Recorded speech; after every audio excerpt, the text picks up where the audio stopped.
Buenas tardes a todos, espero que estén muy bien.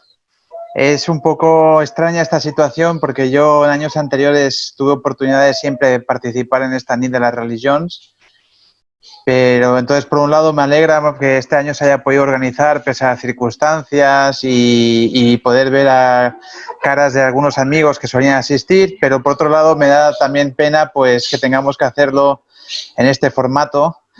Ojalá en el futuro lo podamos hacer presencialmente el año que viene, eso será muy buena señal y será una dicha podernos reencontrar nuevamente todos presencialmente. Me han pedido que haga una presentación de la fe Bahá'í breve. Yo espero que después, en los 40 minutos largos que tendremos para que ustedes planteen sus preguntas, haya la posibilidad de poder desarrollar algunos temas más. Pero yo intentaré darles una introducción en la medida de lo posible. Como posiblemente la mayoría de ustedes ya saben, la fe Bahá'í es la religión mundial más reciente. Nació en el siglo XIX, nació en Persia y fue fundada por Baha'u'lláh. Él era hijo de un noble persa que había sido gobernador, había sido ministro, y pese a pertenecer a la aristocracia y pese a tener una posición social muy alta, él se desprendió de todo ese estatus e inició una vida muy trágica en la que predicó y en la que promulgó las enseñanzas de la fe Bahá'í. Él sufrió desde el año 1852, que es para nosotros los Bahá'ís el año en el que se inicia la dispensación de Baha'u'lláh, hasta el año 1892, cuando él falleció. Él sufrió en total 40 años de destierro y de prisión. Fue desterrado de su Persia natal en un primer lugar a Bagdad. Hoy es en Irak. En aquella época Bagdad era parte del Imperio Otomano. De ahí fue desterrado a Constantinopla, o la capital del Imperio Otomano. Hoy le conocemos a la ciudad como Estambul. De ahí fue desterrado nuevamente a otra ciudad, la actual Turquía, en Edirne, en aquel entonces se llamaba Adrianópolis. Y finalmente, en 1868, fue desterrado a la ciudad-prisión de Akka, en lo que hoy es Israel, en aquel entonces la provincia siria del Imperio Otomano, y ahí permaneció hasta el final de sus días, durante 24 años. Es decir, de los 40 años de destierro, los 24 últimos fueron años de prisión, además en un enclave especialmente inhóspito, un enclave especialmente duro y conocido en todo el Imperio Otomano por sus condiciones inhumanas.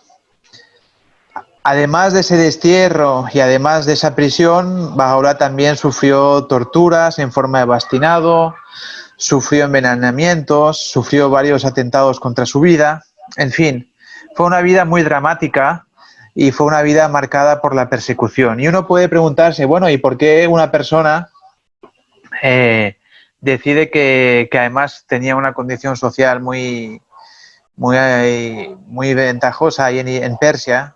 Porque una persona como él pues decide abandonar todo ese estatus social y emprender una vida de sacrificios.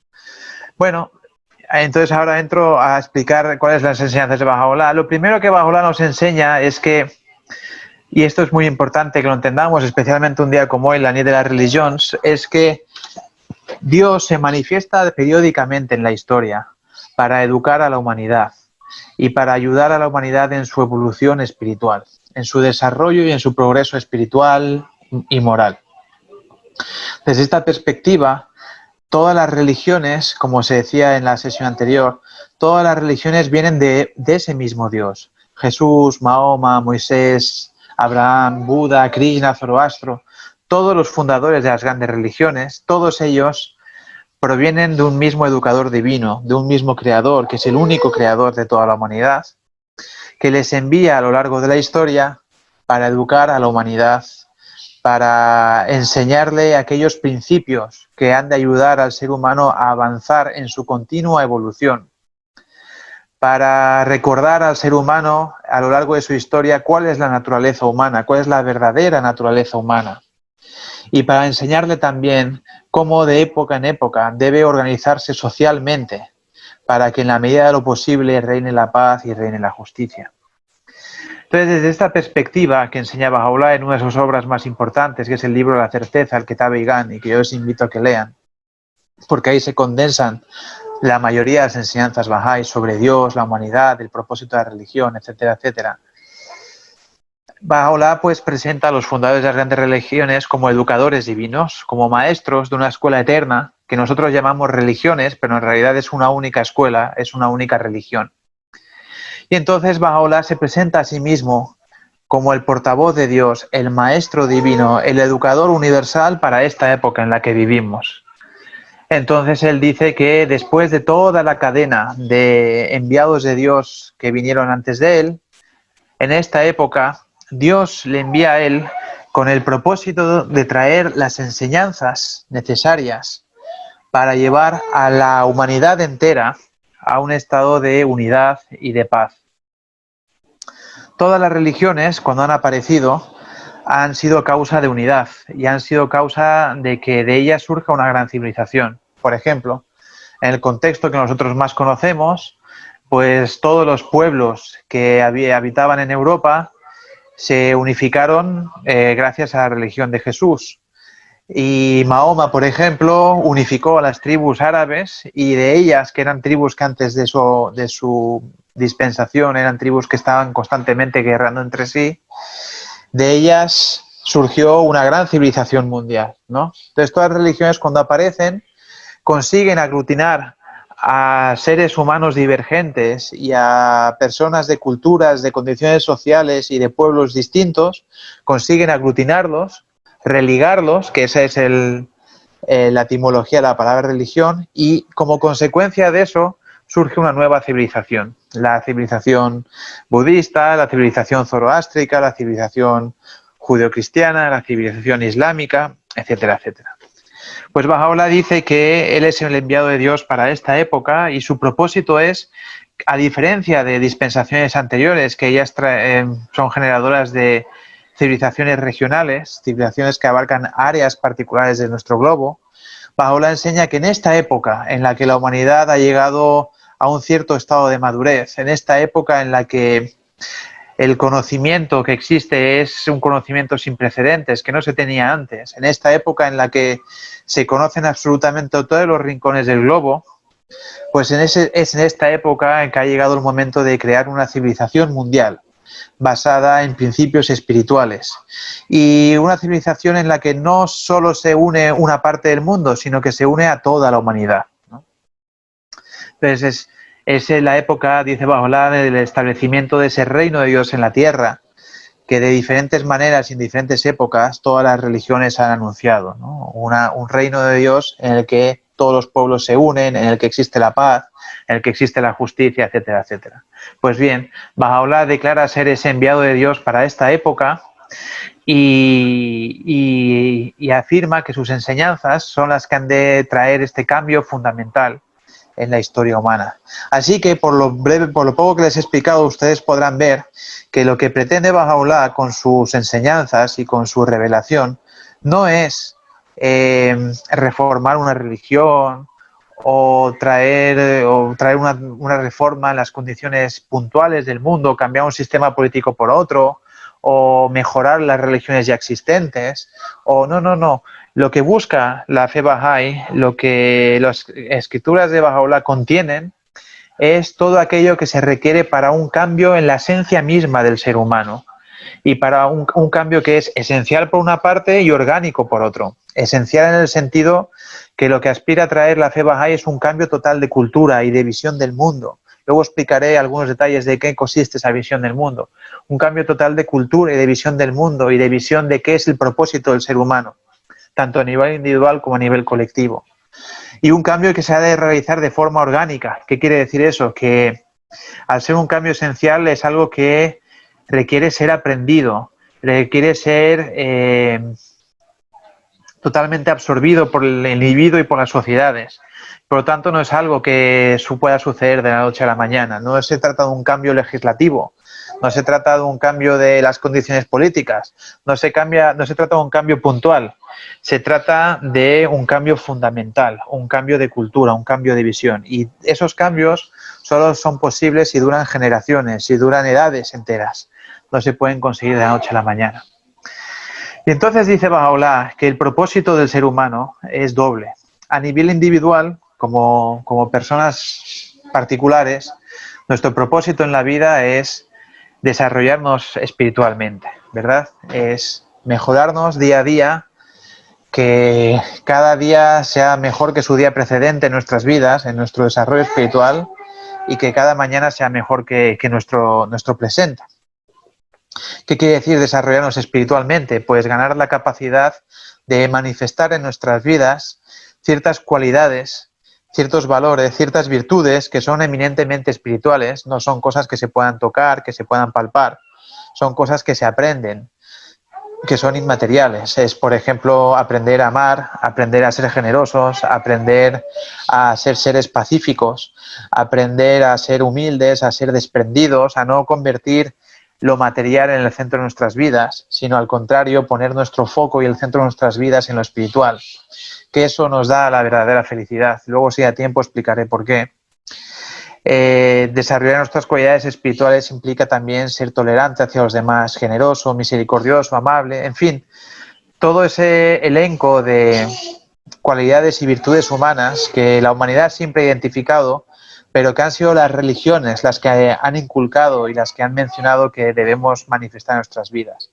Pues bien, a nivel individual, uno de nuestros propósitos en la vida es desarrollar esas cualidades espirituales y conseguir que nuestro comportamiento sea lo más cercano posible a nuestro pensamiento, es decir, que nuestras acciones estén siempre, nuestros altos ideales y nuestros deseos de que haya paz y que el mundo mejore estén acompañados de acciones que sean acordes a esos propósitos. Y los medios para conseguir esto, uno de ellos es, como se mencionaba en la sesión anterior, es la oración, también la meditación, como alguien preguntó en la sesión anterior. También el servicio a los demás. El servicio a los demás es fundamental porque es cuando servimos a los otros, cuando ponemos en práctica esas cualidades, ¿no? Ponemos en práctica la perseverancia, el sacrificio, el amor incondicional sin esperar nada a cambio. Desarrollamos esas cualidades también estudiando y leyendo la palabra sagrada, las instrucciones de Dios para nuestra vida y haciendo un esfuerzo consciente por aprender a incorporar esas enseñanzas, esas instrucciones divinas en nuestra vida día a día. El desarrollo espiritual también se consigue mediante la obediencia a las leyes divinas. Entonces, las leyes religiosas son de muchos tipos. Algunas son simplemente leyes para la convivencia social, que regulan cuestiones como el matrimonio o la herencia, cosas así, pero hay otras leyes que son más importantes, porque son igualmente importantes, porque sirven para alejarnos de nuestra naturaleza animal, a aprender a dominar nuestro cuerpo, a aprender a dominar nuestras pasiones más bajas y nuestras pulsiones más instintivas. El otro propósito para el que dice Bahá'u'lláh que Dios nos ha creado, es contribuir al mejoramiento no solo de nuestra vida individual, no solo de nosotros mismos, sino al mejoramiento del mundo.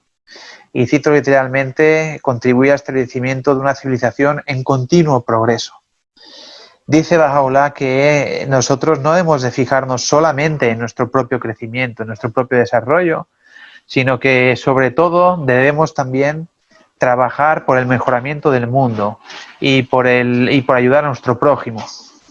Y en esta época, dice Bahá'u'lláh, ayudar al mejoramiento del mundo implica, entre otras cosas, enseñar y hacer comprender a la humanidad que la humanidad es una y que en este mundo en el que vivimos ya no hay espacio para los prejuicios raciales, para los prejuicios nacionales, para los prejuicios de género, para los prejuicios políticos. Significa contribuir a crear una sociedad, un nuevo modelo de sociedad, en la que el odio, en la que la animadversión, en la que los prejuicios no tengan ninguna cabida. Significa contribuir al establecimiento de un nuevo modelo social, en el que la competencia y la lucha son sustituidos como medio para llegar a ciertos fines, son sustituidos por la cooperación, por el altruismo, por el servicio abnegado los unos a los otros. En definitiva, es un paradigma social totalmente distinto al que estamos acostumbrados. Baha'u'lláh, por ejemplo, enseña que las razas no existen, que son una mera invención humana, que en realidad lo que nos hace humanos no es nuestro cuerpo, es nuestro espíritu, y que por lo tanto cualquier diferenciación que hagamos entre los seres humanos por cuestiones materiales no es más que un espejismo, porque lo que verdaderamente nos hace humanos y lo que nos define como individuos es nuestra dimensión espiritual, es aquello que Dios ha depositado en el corazón de cada uno de nosotros. Baha'u'lláh también enseña que la idea de nación es también un concepto ficticio, es una invención humana, que Dios no ha creado estas divisiones, estas fronteras que hay en el mundo, son inventos del ser humano, y que por lo tanto no debemos odiar a nadie por su lugar de nacimiento, ni debemos entrar en conflicto con nadie por el hecho de que pertenezca a otra cultura o hable un idioma distinto al nuestro. Al contrario, debemos ver a todos los seres humanos como habitantes de un solo hogar, que es el planeta Tierra. De hecho, hay una frase muy famosa de Baha'u'lláh que dice que la Tierra es un solo país y la humanidad son sus ciudadanos. Y es muy interesante que él formulara esta frase precisamente en un momento en el que en Europa se está inventando el concepto moderno de nación y estaba apareciendo el nacionalismo por primera vez en la historia humana. Él también dice en sus escritos, dice: sois los frutos de un solo árbol y las hojas de una misma rama. Trataos unos a otros con el mayor amor y armonía, con amistad y compañerismo. Aquel que es el sol de la verdad es mi testigo. Tan potente es la luz de la unidad que puede iluminar toda la tierra. También enseña Baha'u'lláh que las distinciones entre hombres y mujeres también son ficticias. Hombres y mujeres son iguales porque comparten una misma esencia espiritual y por lo tanto sus derechos y sus obligaciones también tienen que ser las mismas. Así que el modelo social que propone Baha'u'lláh es un modelo en el que la mujer disfruta de los mismos derechos y las mismas prerrogativas que el hombre. Y por eso desde bien temprano los bahá'ís han trabajado por el desarrollo de la mujer, por el avance de la mujer y por el establecimiento de comunidades en las que hombres y mujeres disfrutan de los mismos privilegios y trabajan codo con codo y a la par en el mejoramiento del mundo. Baha'u'lláh también enseña, como decía al principio, que las religiones en realidad son una, que todas las diferencias que vemos entre las religiones son ficticias. La esencia de todas las religiones, dicen las enseñanzas bahá'ís, es el amor hacia el ser humano, el amor hacia nuestros congéneres y el amor a Dios y el amor de Dios. Por lo tanto, siendo la esencia y el fundamento de todas las religiones el mismo, cualquier distinción que hagamos entre unas y otras no es más que una fantasía. Y por lo tanto, cualquier tipo de disputa religiosa, cualquier tipo de conflicto por razón de doctrinas religiosas y de creencias religiosas, no es más que un craso error y una traición a la esencia misma de las religiones y al propósito con el que Dios ha creado las religiones y nos las ha enviado. Tanto es así que dice en las enseñanzas bahá'ís que si las religiones han de ser causa de disputa y han de ser causa de conflicto, es mejor no tenerlas que tenerlas. Su hijo Abdul Bahá compara las religiones con una medicina. Las enseñanzas de Dios son como una medicina para que nos curemos de todos los males espirituales que nos atenazan. Si la medicina nos pone más enfermos de lo que ya estábamos, pues es mejor no tomarla. Entonces eso es lo que dice Baha'u'lláh. Si la religión ha de ser causa de conflicto, es mejor no tenerla. Pero por supuesto, él lo que nos recuerda constantemente en sus enseñanzas es que aún algo mejor que no tener religión es reconocer que todas vienen del mismo Dios, reconocer que todas son una, reconocer que todos los enviados de Dios son maestros de una misma escuela, educadores de la humanidad, que han sacrificado sus vidas, que han sufrido enormemente a lo largo de sus ministerios para ayudar a la humanidad en su avance, a los seres humanos individualmente y a la humanidad como colectivo. Entonces, ¿qué es la fe bahá'í? Dicho todo esto, pues la fe bahá'í no es más que un grupo de hombres y mujeres establecido en todo el mundo, que abarca hoy en día cerca de 7 millones de personas, que representan a todos los pueblos del mundo, que hablan todas las lenguas del mundo, que representan a todos los grupos étnicos, culturales del mundo, todas las tribus, todas las naciones del mundo, que trabajan al unísono por llevar al plano de la realidad esas enseñanzas de Baha'u'lláh, es decir, por crear en el seno de la comunidad mundial Bahá'í ese modelo de la sociedad futura que Baha'u'lláh ha venido a traer. Son comunidades bahá'ís en las que no son comunidades humanas, perdón, las comunidades bahá'ís en las que no existen los prejuicios religiosos, en las que no existen los prejuicios raciales ni nacionales, en las que hombres y mujeres, como decía antes, trabajan juntos, en las que jóvenes, niños y mayores también trabajan juntos y se les da la misma importancia, en la que todos sus individuos estudian juntos, porque, por cierto, en la fe bahá'í no tenemos sacerdocio ni clero, así que es nuestra responsabilidad individual formarnos y aprender. No necesitamos de otros que vengan a enseñarnos, hemos de ser nosotros mismos los que lo hagamos. En definitiva, somos comunidades que trabajan por llevar a la práctica las enseñanzas de Baha'u'lláh y crear un nuevo modelo social. Y esto empezaron a hacerlo en el siglo XIX, cuando, como decía antes, a mediados del siglo XIX se dio inicio a la dispensación Bahá'í. Así que la comunidad Bahá'í en estos momentos lleva acumulada una experiencia de muchas generaciones en todo este campo. Es una comunidad que está aprendiendo y que ha aprendido muchísimo en más de siglo y medio de historia. Ha aprendido muchísimo a tomar decisiones de forma colectiva, sin recurrir, como decía antes, al conflicto, a la lucha, recurriendo a la consulta, recurriendo al debate amoroso, a la conversación humilde y desprendida. Esto antes preguntaban cuál es una de las aportaciones de Baha'u'lláh al mundo. Yo creo que la consulta Bahá'í es una de las grandes aportaciones de la fe Bahá'í al mundo. Nosotros hoy tan acostumbrados a ver a los políticos pelearse, incluso en condiciones como las que estamos viviendo ahora, o ponemos los debates televisivos y se pelean, o ponemos los deportes y consisten en la competición entre personas, o bueno, vivimos en un mundo en que la competición y la lucha es la base de todo. La comunidad mundial Bahá'í es un paradigma social totalmente diferente, en el que la cooperación, en el que la consulta amorosa son la base de todo, y no la lucha, y no el conflicto, y no la crítica y la erosión los unos a los otros. En definitiva, eso es la comunidad Bahá'í y eso es a lo que aspiramos.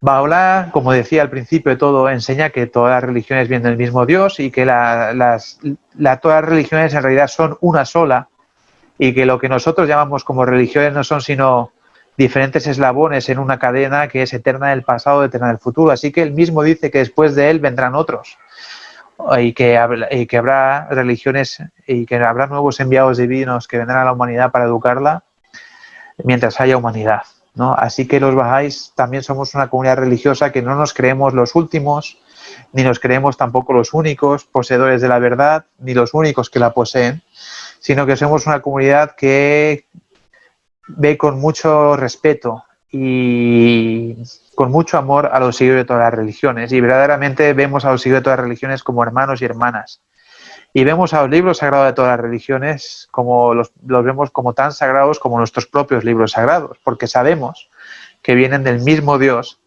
del que proceden las palabras de Baha'u'lláh. Así que si rechazáramos, por ejemplo, la Biblia o el Corán o cualquier otro texto sagrado, estaríamos en cierto modo rechazando a su autor, que no es al fin y al cabo más que Dios, que es el mismo autor que la revelación de Baha'u'lláh.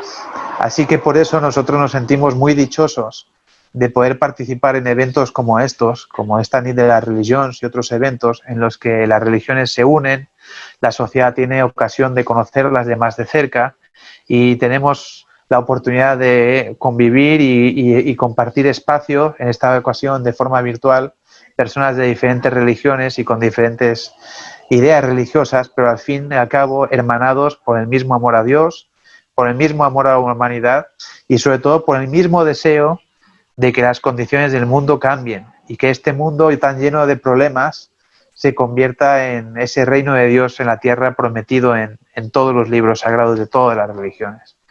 Bueno, me he extendido un poco más de la cuenta, les pido disculpas por adelantado y en todo caso les doy a ustedes la palabra para que, si lo desean, planteen cualquier pregunta y yo, en la medida de lo posible, trataré de contestarla si sé la respuesta. Muchas gracias por su atención y por su paciencia. Hay una pregunta que dice ¿por qué las religiones han estado en constante lucha y más aún actualmente cuando Baha'u'lláh dice que no debería existir la religión si es objeto de disputa? Sí, gracias por esa pregunta. Si examinamos la historia de las religiones, vemos que en un inicio no hay nada en ellas que deba convertirlas que deba hacer que entre ellas haya disputas. Si os fijáis, que la aparición de cada nueva religión, su fundador ha confirmado las religiones precedentes, ha confirmado los libros y las enseñanzas de las religiones precedentes, y por cierto ha anunciado también que después vendría otra religión, por ejemplo, el cristianismo. Jesús no invalidó la religión de Moisés, no criticó a Moisés, al contrario dijo, yo no he venido a cambiar la ley, he venido a cumplirla, ¿no? Y él dijo que volvería y que traería una nueva enseñanza. Mahoma cuando vino, pues no criticó a Jesús y al cristianismo, al contrario. Él en el Corán, si uno lo lee, pues hay palabras excelentes hacia Jesús, al que Mahoma denomina el verbo de Dios, hacia incluso la Virgen María, y Mahoma nuevamente habla de las religiones anteriores como todas revelaciones divinas. No hay en la enseñanza primigenia de ninguna religión nada que diga que las religiones precedentes son malas o han de rechazarse o han de criticarse ni nada por el estilo.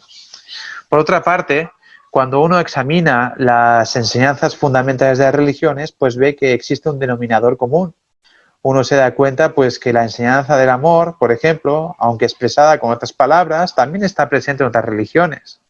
La idea de que existe un creador sobrenatural, un creador, pues es una enseñanza común a todas las religiones. La idea de que nosotros como seres humanos, además de nuestro cuerpo físico, tenemos otra realidad que no es física, que es inmaterial, que es nuestra alma, o el espíritu, como lo quieran llamar. Esa idea está presente en todas las religiones. La idea de que esa alma tiene la capacidad de conectar con su creador y tiene la capacidad de conectar con realidades que no son físicas también está presente en todas las religiones. La idea de que el alma es inmortal, es decir, que una vez que este cuerpo deja de hacer su trabajo, nuestro cuerpo físico deja de hacer su trabajo, nuestro yo, nuestra identidad primigenia, nuestra alma, sigue existiendo, no desaparece con la muerte del cuerpo. Eso también está presente en todas las religiones. La idea de que hay que tratar a los demás como nos gustaría que nos trataran a nosotros, se le llama la regla de oro porque está presente en todas las culturas y en todas las civilizaciones. Entonces son enseñanzas todas estas que son fundamentales en todas las religiones y que están presentes en todas ellas. Así que también, si uno se fija en estas, pues no entiende cómo puede haber luchas entre las religiones, porque todas predican el amor. Entonces, si todas predican el amor, ¿cómo puede ser que en nombre de la religión pues sientas odio hacia otras personas? ¿O cómo puede ser que en nombre de la religión sientas la necesidad de acabar con otras personas que aparentemente no piensan como tú? Por otro lado, hay otras enseñanzas religiosas que no son tan fundamentales y que si uno se fija se da cuenta que están muy bien pensadas y están muy determinadas para la época y el momento en el que aparecieron. Son, como decía antes, enseñanzas religiosas que tratan temas, por ejemplo, alimenticios o cuestiones sociales como cómo debe ser el matrimonio, cómo debe ser el divorcio, cómo debe ser los testamentos, cuestiones por el estilo. Son estas cuestiones sociales y que están adaptadas para las circunstancias de la época en la que la religión surgió. Por ejemplo, en el judaísmo se permitía el divorcio. En el cristianismo Jesús prohíbe el divorcio. Después en el Islam Mahoma vuelve a permitir el divorcio. Si uno analiza las condiciones sociales de la mujer en cada uno de estos periodos, uno puede entender que por qué esta ley iba cambiando. O por ejemplo las leyes alimentarias. En unas religiones se permite comer unos alimentos o se prohíbe otros alimentos para prevenir ciertas enfermedades, por ejemplo, o prevenir ciertos problemas, incluso económicos. En otras religiones no, según el contexto social. Entonces, claro, si nos fijamos en este segundo tipo de reglas, en este segundo tipo de enseñanzas, pues podemos pensar que las religiones aparentemente divergen. Pero en realidad, si nos fijamos en la esencia, vemos que no existe diferencia alguna y por lo tanto no debería haber luchas. Pero desgraciadamente, a lo largo de la historia, los seres humanos se han fijado, han tendido a fijarse más en aquello que les diferenciaba, aunque fuera coyuntural, aunque fuera circunstancial, y hacer de ello causa de contiendas y causa de odio y animadversión. Y finalmente hay un tercer tipo de enseñanzas religiosas, que en realidad no son ni el primer tipo ni el segundo tipo, son enseñanzas que los propios seguidores de las religiones han incorporado a las religiones. Son inventos humanos al fin y al cabo, y no hace falta que yo mencione ninguno porque todos nosotros podemos conocerlas, pero si uno ve cualquier religión y observa algunos de sus ritos y observa algunas de sus tradiciones, uno puede pensar, bueno, ¿y esto dónde está en su libro original? ¿O esto dónde lo dijo su fundador? Son cuestiones que el ser humano ha ido añadiendo a la religión de manera egoísta y siguiendo pues su tendencia a querer dominar a otros seres humanos, etcétera, etcétera. Por ejemplo, un ejemplo muy claro es el de la dominación de la mujer.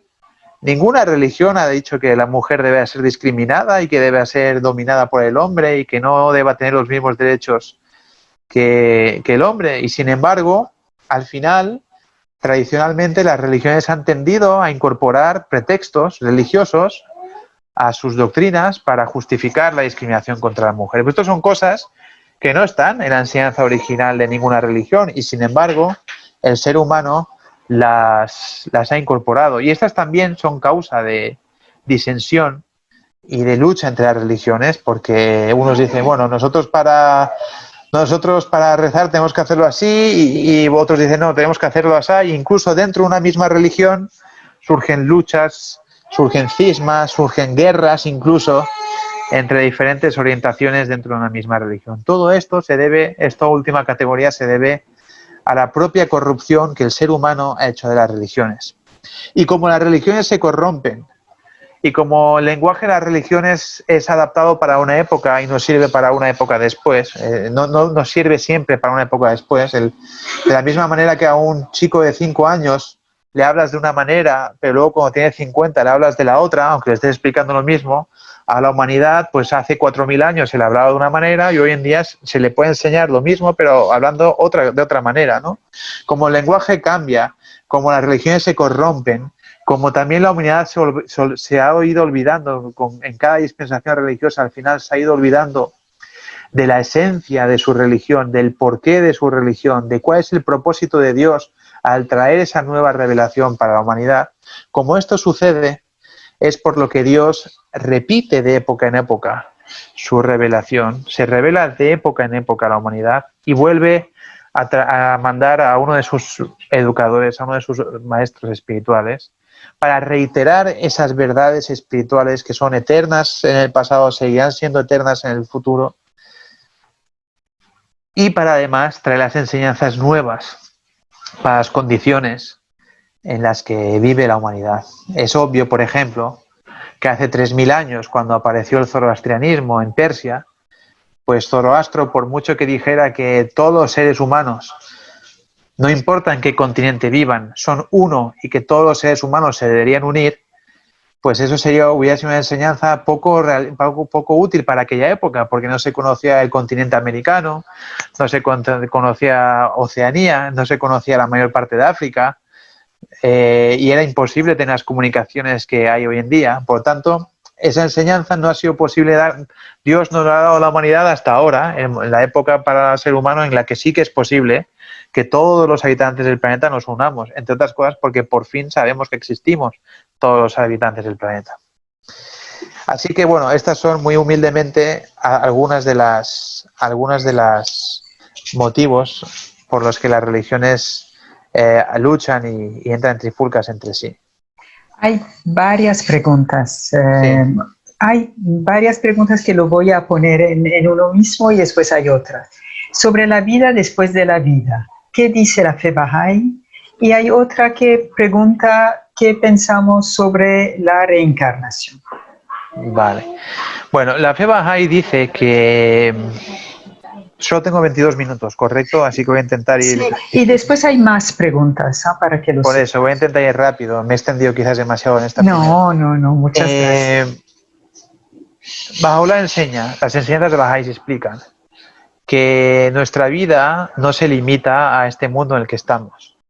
Como decía antes, nosotros, además de nuestro cuerpo, disponemos del alma, del espíritu. Es cierto que en un momento dado, el cuerpo físico fallece, desaparece, pero el alma, dice Baha'u'lláh, es inmortal. Y además lo muestra de forma filosófica. Las enseñanzas bahá'ís, hay muchos lugares en los que de forma lógica se trata de demostrar más bien por qué el alma es inmortal, y sería irracional pensar que el alma es mortal y desaparece con el cuerpo, pero no da tiempo a hablar de eso, así que quizás lo dejo para otra ocasión. Pero lo importante es comprender que desde el punto de vista bahá'í, al igual que todas las religiones, se considera que la esencia del ser humano es su espíritu, y que este espíritu es inmortal, es decir, no cesa su existencia una vez que el cuerpo desaparece, que el cuerpo muere. Y entonces, ¿qué pasa cuando el cuerpo desaparece? Entonces, lo que muere en realidad es solo el cuerpo, eso no es el alma. Así que decir que morimos, decir que desaparecemos, decir que dejamos de existir, es bastante inexacto.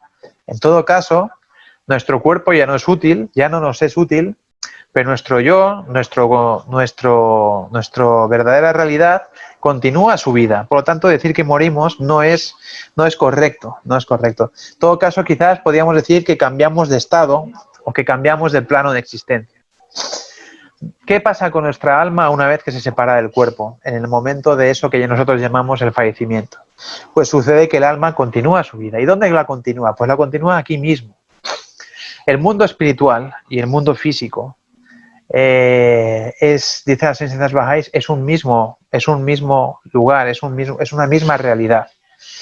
Solamente que nosotros aquí, que estamos en el plano físico, no podemos entender el plano espiritual que convive con nosotros en esta misma realidad física, pero al final es un mismo lugar y una misma realidad. Así que el alma, cuando se separa del cuerpo, sigue su existencia aquí mismo y continúa desarrollándose y continúa avanzando y continúa haciendo descubrimientos. En este mundo hacemos sobre todo descubrimientos físicos, ¿no? Por ejemplo, nada más nacer, cuando un bebé nace, y aquí habrán oído a mi bebé bastante durante esta intervención, cuando un bebé nace, no para, desde que nacemos hasta que fallecemos, no paramos de hacer descubrimientos en este mundo físico. Descubrimos en primer lugar la luz, los colores, los olores, los sabores, los sonidos. Descubrimos después la personalidad humana, descubrimos a las personas, descubrimos la amistad, descubrimos el amor, y poco a poco vamos descubriendo cosas de todo tipo, infinitas. Pero ese proceso de descubrimiento y de aprendizaje continúa, pero de una forma muchísimo más masiva en el mundo espiritual, ¿no? Es, como anticipaba en el ejemplo que da antes, la relación entre nuestra muerte y nuestro nacimiento en realidad es muy fuerte, es en realidad lo mismo. De la misma manera que el niño o la niña dentro del vientre materno desarrolla su cuerpo físico para prepararse para la venida a este mundo, y en un momento determinado, cuando le toca, sale del vientre materno, deja atrás la placenta y sigue su existencia aquí.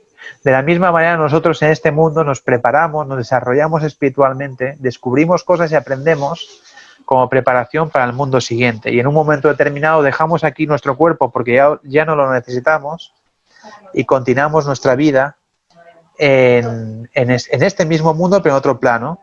El bebé, cuando está dentro de la matriz materna, está en el mismo mundo que estamos nosotros, pero desde su perspectiva es otra realidad, es otro plano de la existencia.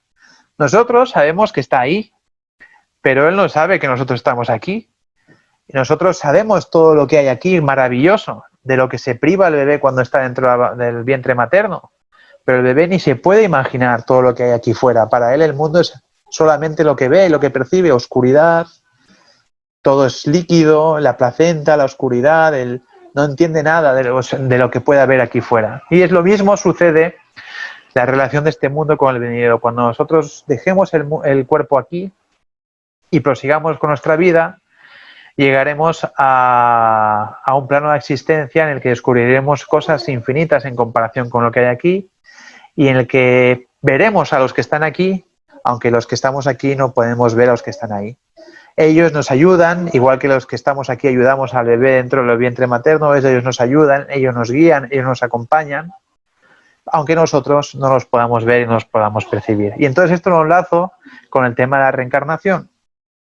como habéis podido observar por lo que he dicho, desde el punto de vista de la fe Bahá'í, para continuar desarrollándonos, para continuar avanzando, para continuar madurando espiritualmente, no es necesario volver a nacer a este mundo y volvernos a meter en un cuerpo. Ese desarrollo y ese progreso espiritual se siguen dando en ese otro plano espiritual, ¿sí? Así que no es necesario volver a este mundo de cieno, a este mundo tan malo, a este mundo tan horrible para seguir aprendiendo. Podemos seguirlo haciendo en otro mundo. Y si os fijáis, esto es algo que también sucede en el plano físico. Todo en el plano físico tiene un momento de inicio, sigue un desarrollo y una evolución y llega a una culminación todo.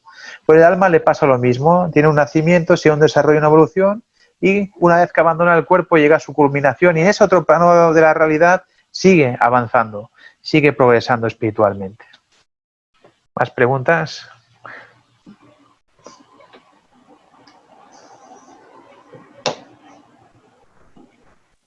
No se te oye, Elizabeth. Micrófono, Elisa. Sí, perdón, me equivoqué, puse el video en vez del micrófono.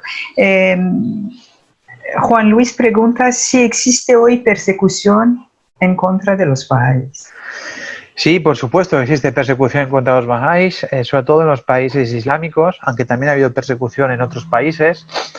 En estos momentos, donde la persecución contra los bahá'ís es más crítica, más aguda, es en Persia, en Irán, el país natal de la fe Bahá'í, donde desde el nacimiento de la fe Bahá'í han sido asesinados o ejecutados miles de bahá'ís y donde desde el estallido de la Revolución Islámica y el establecimiento de la República Islámica de Irán, pues los bahá'ís han sido renovadamente perseguidos por las autoridades. Ya lo eran antes en la época del Shah, pero fue mucho más sistemático en la República Islámica de Irán. En estos momentos hay muchísimos bahá'ís en las prisiones iraníes, los bahá'ís no tienen acceso a la educación universitaria, los bahá'ís tienen muchísimas dificultades para acceder a trabajos, para poder abrir negocios, se les pone todo tipo de trabas civiles, por ejemplo, en el DNI o en el DNI de Irán esto pasó antes en Egipto, ahora está pasando también en Irán, en el documento nacional de Irán hay que informar de la religión que uno profesa. El problema es que a uno no le permiten decir que es bahá'í, solo puede poner que es o judío, o musulmán, o cristiano, o zoroastriano. Así que si un bahá'í quiere tener DNI, tiene que mentir sobre su religión, y puesto que los bahá'ís no mentimos sobre nada, y mucho menos sobre nuestra religión, pues los bahá'ís se están encontrando con que no pueden tener ni siquiera documento nacional de identidad. Imagínense la que sería su vida si ustedes no tuvieran documento nacional de identidad. Pues eso es lo que están sufriendo los bahá'ís. Entonces es un estrangulamiento civil, es un acoso físico en forma de encarcelamientos, en forma de asesinatos, en forma de ejecuciones, es un acoso económico, es también un acoso educativo y, por supuesto, una constante campaña de odio en los medios de comunicación oficiales y semioficiales del gobierno iraní. Hay también una persecución muy fuerte hacia los bahá'ís en Yemen. Hay varios bahá'ís encarcelados. Recientemente han liberado a 6. De estos, uno estaba condenado a muerte.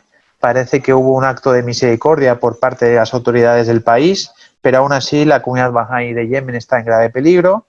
Y en otros países del contexto islámico, pues los bahá'ís pues siguen sufriendo persecución, tienen sus derechos muy mermados, no son reconocidos, son perseguidos y sobre todo en muchos países lo que sucede es que cuando son atacados, estos ataques quedan impunes. Por ejemplo, en Irak recientemente se destruyó un lugar sagrado bahá'í, el lugar que habitó Bahá'u'lláh durante su destierro en Bagdad, y este acto quedó impune. Y ha habido también ataques contra personas y contra sus propiedades que quedan siempre impunes. Entonces es una persecución bastante tal. Decía antes que también ha habido persecución contra los bahá'ís en otros contextos. Ha habido persecución contra los bahá'ís en la Unión Soviética, ha habido persecución contra los bahá'ís en otros países, pero ninguno ha costado tantas vidas humanas como la persecución contra los bahá'ís en Irán.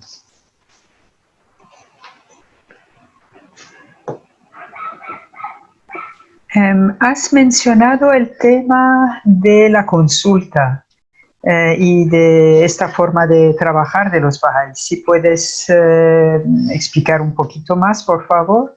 Sí. Baha'u'lláh dice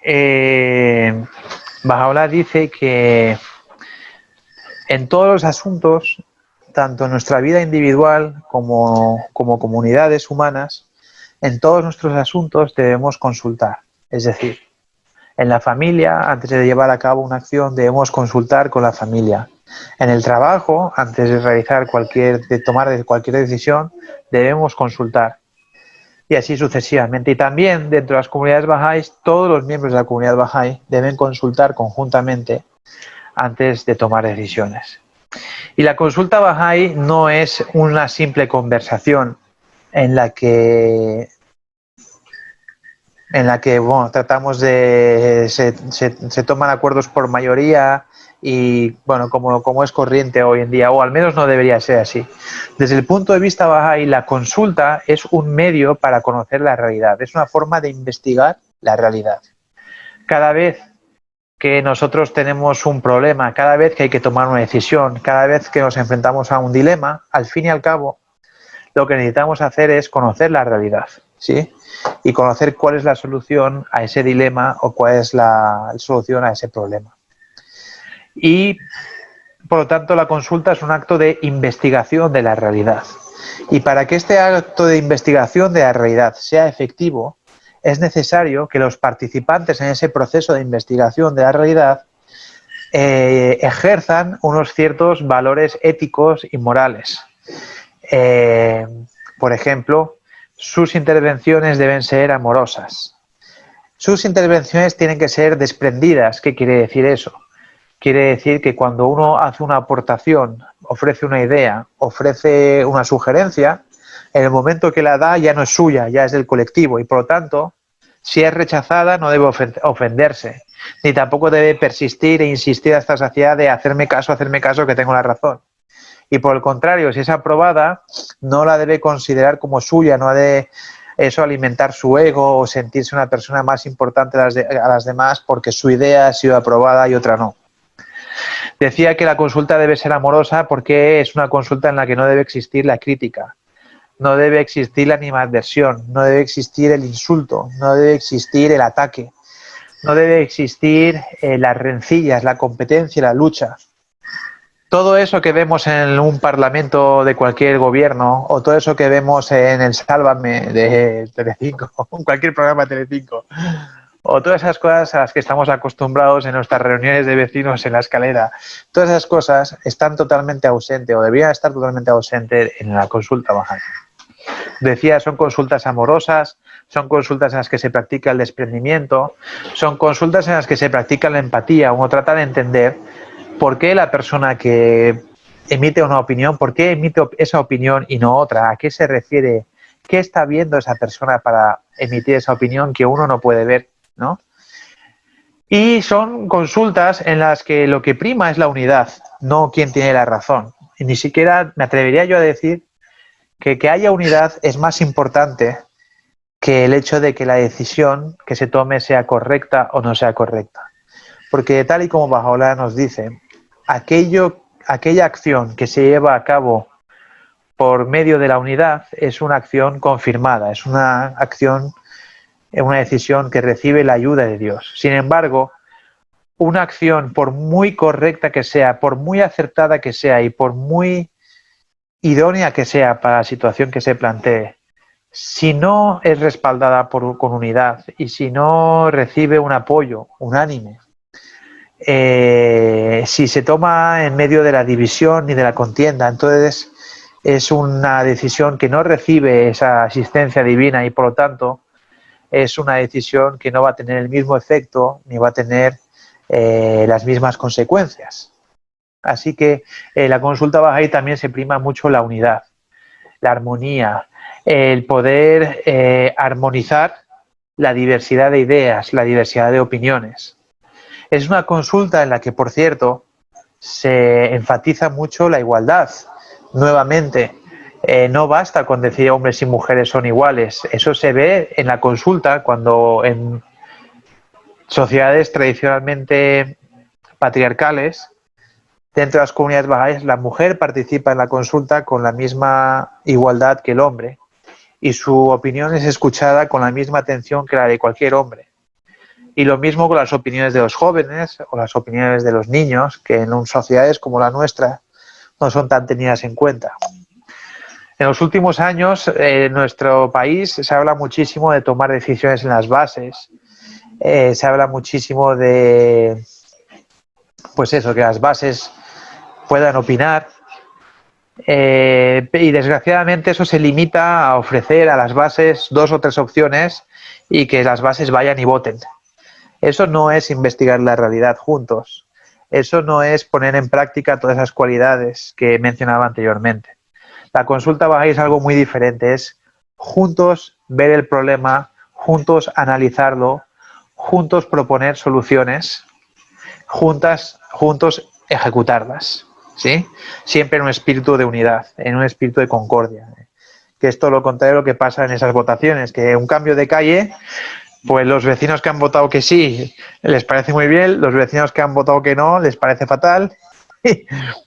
Entonces eso no es. Eso, o sea, que no se confunda el que las bases de la comunidad bahá'í toman un papel activo en la toma de decisiones, que no se confunda con eso que últimamente en la política se habla de darle la voz a las bases, porque no tiene nada que ver, porque en realidad lo que se está haciendo desde el mundo de la política es demasiado testimonial. Todavía queda mucho el mundo de la política para aprender en ese sentido. Es un buen camino, muy buen camino que hay que seguir, pero todavía falta mucho por aprender. Entonces, las comunidades bahá'ís humildemente, muy humildemente, porque también consideramos que estamos aprendiendo y que generación tras generación incorporamos elementos nuevos y aprendemos más y mejor a cómo hacer todas estas cosas, pues muy humildemente pues nos ofrecemos como ejemplo para que la gente vea cómo se pueden tomar decisiones a nivel de las bases. Y como no tenemos clero, nosotros nos organizamos por medio de órganos de gobierno locales y nacionales que elegimos por sufragio directo e indirecto entre todos los bahá'ís de la localidad o del país. Así que como no tenemos clero y no tenemos personas cuya labor sea hacer las cosas y otras personas cuya labor sea más bien pasiva de observarlas, todos los bahá'ís, y a mí me dicen, ¿los bahá'ís tenéis curas? Yo a veces digo bromeando, bueno, en realidad todos los bahá'ís somos curas, en el sentido de que todos los bahá'ís trabajamos, tenemos un papel activo, estamos llamados a contribuir en la medida de nuestras posibilidades al trabajo de la comunidad bahá'í, ¿no? No nos sentamos pasivamente esperando que otros hagan, esperando que otros nos digan qué debemos hacer, sino que nosotros nos juntamos, estudiamos, analizamos la realidad que nos rodea, hacemos una lectura de la realidad y en base a eso tomamos nuestras decisiones, ejecutamos unas acciones, luego las evaluamos y luego nuevamente iniciamos el proceso. Analizamos la realidad, en base esta vez incorporando lo que hemos evaluado y nuestros aprendizajes de la experiencia, volvemos a consultar y volvemos a ejecutar y así sucesivamente. Ciclo tras ciclo, año tras año, generación tras generación, desde hace más de siglo y medio. Entonces es una experiencia que tenemos que nos gusta mucho poderla compartir con los demás, pero en realidad la mejor manera de aprenderla es mediante la práctica, llevándola a la práctica. Es mediante la acción que uno aprende. Y les aseguro que es dificilísimo, porque las personas tenemos caracteres muy diferentes. Hay personas que son muy vehementes, hay personas que son muy tranquilas, hay personas que hacen 100 cosas al mismo tiempo, hay personas que hacen 1 o 2, hay personas que tienen mucho tiempo, hay personas que tienen poco tiempo, hay personas que tienen mucha experiencia, hay personas que tienen menos experiencia, hay personas que entienden las cosas a la primera y hay personas que les cuesta más entender las cosas. Con toda esa amplia diversidad hay que montar un conjunto coherente y armonizado y trabajar juntos y contribuir juntos al avance de la sociedad y al avance de nuestro entorno, que ese es precisamente el tema de la sesión que viene después.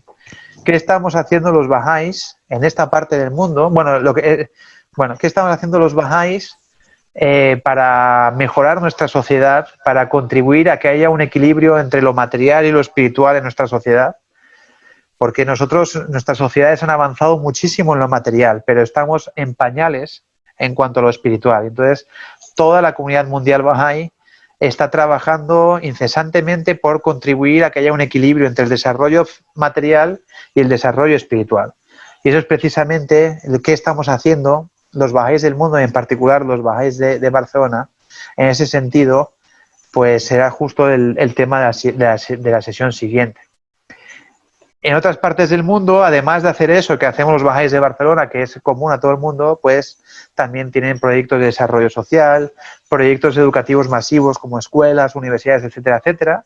Pero en esta parte del mundo, donde el número de Bahá'ís es más modesto y las condiciones son diferentes, los Bahá'ís estamos trabajando prácticamente de forma exclusiva en estas áreas que en esta sesión que viene ahora se expondrán. Así que les animo a que se queden, lo escuchen, y luego si después de escucharlo ustedes se sienten motivados a participar en ellas, pues no duden en contactar con la comunidad Bahá'í para colaborar con nosotros en ese trabajo de espiritualización de nuestras sociedades. Veo que el tiempo se acaba, así que les agradezco mucho por su tiempo, por su paciencia y por mantenerse conectados durante todo este tiempo. Les deseo todo lo mejor de esas circunstancias y sobre todo que el siguiente año ojalá podamos vernos en persona en los centros religiosos de nuestra ciudad. Un fuerte abrazo para todos. Muchas gracias.